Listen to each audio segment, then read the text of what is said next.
নয়া প্রধানমন্ত্রী তারেক রহমান বলেছেন তিনি নাকি যুক্তরাজ্যের মতো শিক্ষা ব্যবস্থা করতে প্রাথমিক বিশ্ববিদ্যালয়ের শিশুদের ব্যাগ আর জুতো দেবেন। ওদিকে মাধ্যমিক বিশ্ববিদ্যালয়ের ছাত্ররা তাদের শিক্ষকদের গোপনাঙ্গে চাপ দিচ্ছে। সারা দেশে তার ছাত্রদল একের পর এক মব সৃষ্টি করছে শিক্ষাঙ্গনে। এভাবেই তিনি দেশের শিক্ষাঙ্গনকে ইংল্যান্ডের শিক্ষায় শিক্ষিত করতে চাইছেন বলে মনে হচ্ছে আমার। আপনার কি মনে হয়?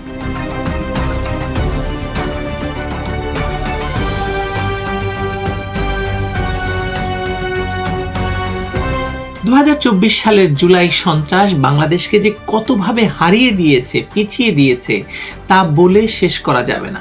আপনাদের মনে থাকার কথা যে ক্ষমতা দখল করেই ইউনূসের লেলিয়ে দেওয়া লালু ভুলু কালুরা পুরো দেশ জুড়ে মবের রাজত্ব কায়েম করেছিল।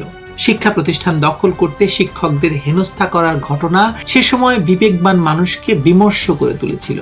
সেই পরিস্থিতির বদল ঘটাতে পারেনি তারেক রহমানের বর্ধিত সরকারও। একই ঘটনা ঘটে চলেছে দেশের শিক্ষা প্রতিষ্ঠানগুলোতে।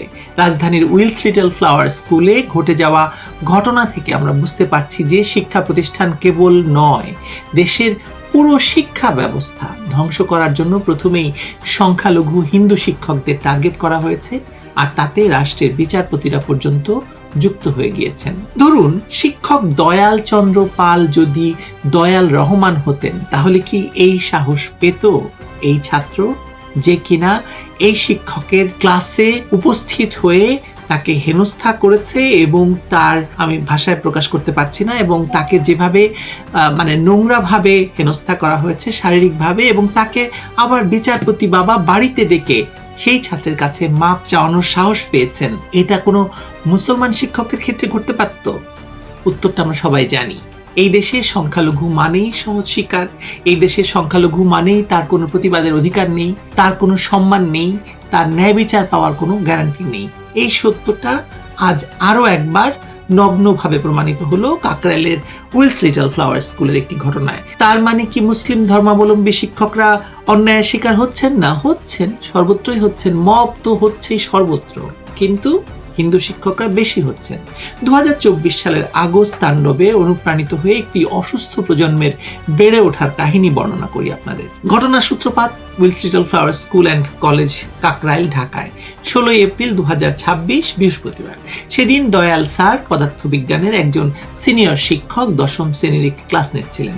ক্লাসে উপস্থিত এক বিচারপতির ছেলে নাইম রেজা উদ্দেশ্যমূলকভাবে একটি ধর্মীয় বিষয়ের উপর ভিত্তি করে বাংলা বাক্যের অর্থ বারবার জানতে চাইছিল। স্যার বিনয়ের সঙ্গে জানান বিষয়টি তার সাবজেক্টের বাইরে। তারপরও ছেলেটি নাছোড়বান্দা হওয়ায় তিনি সাহায্য করতে এগিয়ে যান। তারপর যা ঘটে তা শুনলে যে কোনো সুস্থ মানুষের বুক কেঁপে উঠবে। ছেলেটি অনাকাঙ্ক্ষিতভাবে দয়াল চন্দ্র পালের স্পর্শকাতর স্থানে 2 বার জোরে চাপ দেয়, অর্থাৎ একজন শিক্ষককে প্রকাশ্যে যৌন হেনস্থা করে। এমন আকস্মিক এবং অশ্লীল আচরণে ক্ষুব্ধ দয়াল চন্দ্র পাল তাৎক্ষণিক প্রতিক্রিয়ায় ছেলেকে একটি চড় মারেন। এটি কোনো অপরাধ নয়, এটি একজন সম্মানিত মানুষের স্বাভাবিক আত্মরক্ষার প্রক্রিয়া বা প্রতিক্রিয়া। কিন্তু এরপর যা ঘটে সেটা এই রাষ্ট্রের চরিত্রকে সম্পূর্ণ উলঙ্গ করে দেয়। বাসায় ফিরে ছেলেটি ঘটনা বিকৃতভাবে উপস্থাপন করে। বিচারপতি বাবা সঙ্গে সঙ্গে স্কুলের প্রিন্সিপালকে ফোন করেন, আর সেই প্রিন্সিপাল, যার প্রথম দায়িত্ব ছিল শিক্ষকের পাশে দাঁড়ানো, কোনো তদন্ত ছাড়াই, কোনো আত্মপক্ষ সমর্থনের সুযোগ না দিয়েই দয়াল চন্দ্র পালকে বিচারপতির বাসায় পাঠিয়ে দেন। সেটা কোনো চায়ের নিমন্ত্রণ ছিল না, সেটা ছিল একটি ফাঁদ। বিচারপতির বাসায় দয়াল চন্দ্র পালকে চরম অপমানের মুখোমুখি হতে হয়। তাকে বাধ্য করা হয় সেই ছাত্রের পা ধরে ক্ষমা চাইতে। ছাত্রের মা তাকে তুই তোকারি করে বলেন, এই তুই ওর পা ধরে ক্ষমা চা, মাপ চা, না হলে তোর খবর আছে। একজন প্রবীণ শিক্ষক যিনি বছরের পর বছর এই দেশের সন্তানদের আলো দিয়ে এসেছেন, তাকে একটি শিশুর পা ধরে ক্ষমা চাইতে বাধ্য করা হলো। কারণ কি? কারণ সেই ছাত্রের বাবা বিচারপতি, আর সেই শিক্ষকের নামের শেষে রহমান নেই, আছে পাল। প্রথম প্রশ্ন হলো, শিক্ষক যদি মুসলিম হতেন তাহলে তাকে এইভাবে যৌন হেনস্থা করার বা তার এই গোপনাঙ্গে হাত দেওয়ার মতো সাহস এই বিচারপতির ছেলে করতো না। এটা আপনাকে প্রথমে মানতে হবে। এই ঘটনার সঙ্গে 2017 সালের নারায়ণগঞ্জের শিক্ষক শ্যামল কান্তি ভক্তের ঘটনার কথা আপনারা মেলাতে পারেন। সেদিন একজন সংসদ সদস্যের নির্দেশে হিন্দু প্রধান শিক্ষককে কান ধরে উঠবস করানো হয়েছিল। সারা বাংলাদেশ ক্ষেপে গিয়েছিল।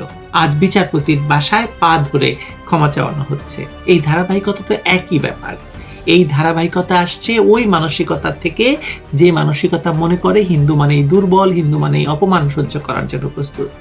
এই দেশে 2024 সালের আগস্টের পর থেকে যে মব সংস্কৃতি জাঁকিয়ে বসেছে, তাতে হিন্দুরা নির্যাতিত হচ্ছে ভয়াবহভাবে, কিন্তু আপনার বা মুসলমানদের অবস্থাও খুব যে ভালো তা নয়। ভয়ঙ্কর ফলাফল এখন সবার মধ্যে ঢুকে পড়েছে। এই 2024-এর তথাকথিত বিপ্লবের, এই তথাকথিত বিপ্লবের পর মাত্র 3 মাসের মাথায় দেশে প্রায় 4000 শিক্ষক মব সন্ত্রাসের শিকার হয়েছেন।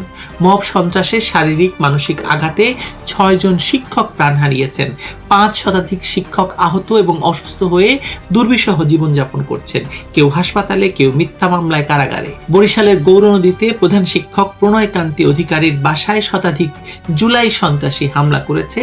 তার মেয়েকে ফেসবুকে লাইভে কান্নায় ভেঙে পড়তে হয়েছে। দেবিদ্বারে একমাত্র নারী প্রধান শিক্ষক আয়েশা সিদ্দিকাকে 4 ঘন্টা আটকে রেখে কাঁধের ব্যাগ, হাতের আংটি পর্যন্ত ছিনিয়ে নিয়েছে এই দুর্বৃত্তরা। সেই ঘটনার 1.5 বছর পরেও তিনি স্কুলে যেতে পারছেন না। ভিকারুননিসার অধ্যক্ষ কেকা রায় চৌধুরীকে জোর করে পদত্যাগ করানো হয়েছিল। পুনর্বহালের চিঠি পেয়েও তিনি স্কুলে যেতে পারছেন না। 2 বছর ধরে বেতন বন্ধ। অবৈধ ইউনূস সরকার এই মব সন্ত্রাস নিয়ন্ত্রণে সম্পূর্ণ ব্যর্থ বা চায়নি। একটি রাষ্ট্রের এমন ব্যর্থতা কেবল প্রশাসনিক দুর্বলতা এটা ভাববেন আপনি? এটা আসলে পরিকল্পিত নিষ্ক্রিয়তা।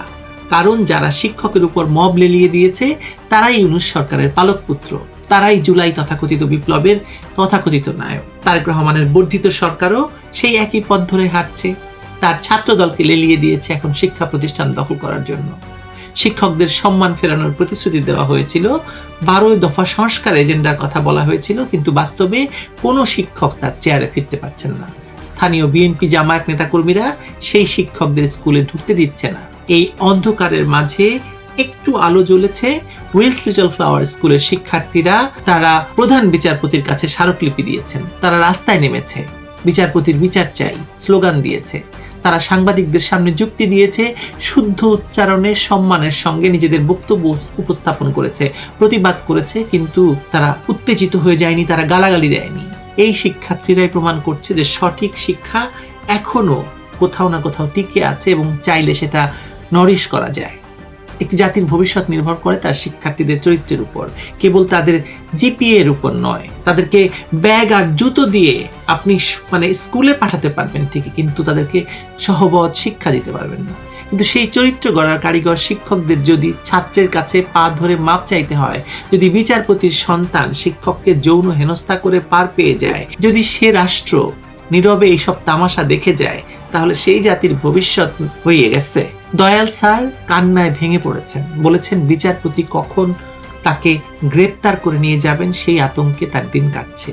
একজন শিক্ষক গ্রেপ্তারের ভয়ে দিন গুনছেন, আর যে ছাত্র শিক্ষককে হেনস্থা করেছে তার গোপনাঙ্গে হাত দিয়ে, আমি দুঃখিত, তাকে অন্য স্কুলে ভর্তি করিয়ে বাবা নিশ্চিন্তে আছেন। এটাই এখন বাংলাদেশ। মনে রাখবেন, একটি সমাজ যেদিন শিক্ষকের সম্মান দিতে ভুলে যায়, তা হিন্দু হোক, মুসলিম হোক, যেই হোক না কেন, সেদিন থেকে সেই সমাজ আসলে আর কোনো সমাজ থাকে না, হয়ে ওঠে দানব। আর যখন রাষ্ট্রের বিচারপতিরা নিজেই সেই দানবের ভূমিকাটি নেন, তখন বুঝতে হবে পুরো ব্যবস্থাটা আসলে পচে গেছে। এই পচনের শিকড় 2024-এর আগস্টে। আর এই পচন রোধ করতে হলে দরকার জবাবদিহিতা, বিচারপতির জন্য যেমন, প্রধান শিক্ষকের জন্য যেমন, আর সেই রাষ্ট্র ব্যবস্থার জন্য যেটা বারবার এই শিক্ষকদের একা ফেলে পালিয়ে যায়, তা সে সংখ্যালঘু শিক্ষক হন কিংবা মুসলিম শিক্ষক হন। শিক্ষকের মর্যাদা না দিতে পারলে আপনি এই জাতিকে নিয়ে খুব বেশি আশা করতে পারেন না। আপনার সন্তানকে আপনি কি শিখাচ্ছেন সেটা খুব বড় কথা।